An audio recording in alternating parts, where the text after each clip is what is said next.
Κοίτα με. Κοίτα με κάθε φορά που περπατάω τη νύχτα. Τρέμω στον ήχο των τακουνιών μου που με προδίδουν. Κοίτα με. Κοίτα με κάθε φορά που πέφτουν πάνω μου με τα χυδαία τους σώματα, τα χυδαία τους λόγια. Κοίτα με. Κοίτα με κάθε φορά που με στριμώχνουν στη γωνία και δεν με αφήνουν να φύγω. Κοίτα με. Κοίτα με κάθε φορά που ουρλιάζω στο στενό, μα δεν τολμάς να βγεις στο μπαλκόνι, να σηκώσεις το τηλέφωνο, δεν θέλεις να αντικρίσεις την ευθύνη. Κοίτα με. Κοίτα με νωρίς, γιατί ίσως να προλάβεις. Κοίτα με κάθε φορά που φοβάμαι να χορέψω όπως νιώθω. Αυτοί με κοιτούν σαν ένα κομμάτι κρέας. Κοίτα με κάθε φορά που μετανιώνω το χαμόγελό μου, τη φυσική μου ευγένεια, την εκλαμβάνουν ως συγκατάθεση.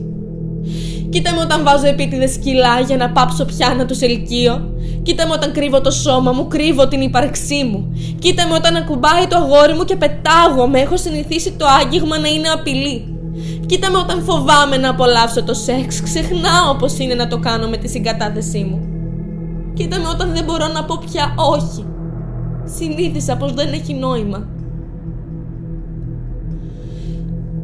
Κοίτα με, φοβάμαι να μείνω μόνη στο σπίτι, δεν μπορώ να κοιμηθώ.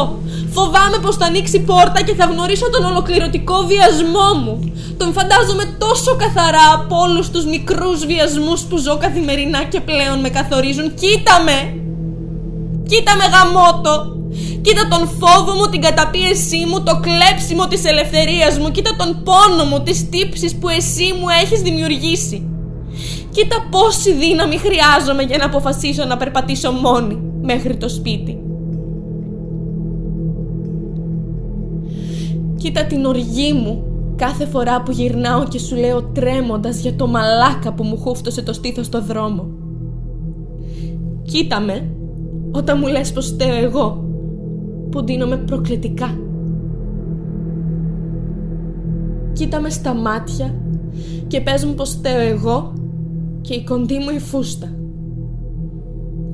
Αυτοί που μου σκίσανε. Με βάλανε στον τοίχο και σκίσανε και ό,τι άλλο είχα δικό μου. Κοίτα με όταν νιώθω άσχημα που στο είπα. Τροπή μου. Δεν έπρεπε να σε στεναχωρήσω. Κοίτα με όταν μετανιώνω που πήγα στην αστυνομία, γιατί τώρα τι θα πει ο κόσμος. Κοίτα με όταν θα πω κι εγώ στην κόρη μου πως φταίει αυτή που ήπια παραπάνω στο πάρτι.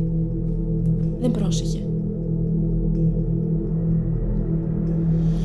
Κοίτα με ξανά όταν θα έχω αποδεχτεί αυτή την πραγματικότητα και δεν θα έχω κάνει τίποτα για να την αλλάξω. Κοίτα με. Αλλά κοίτα και τον εαυτό σου. Μα μη κοιτάς μονάχα.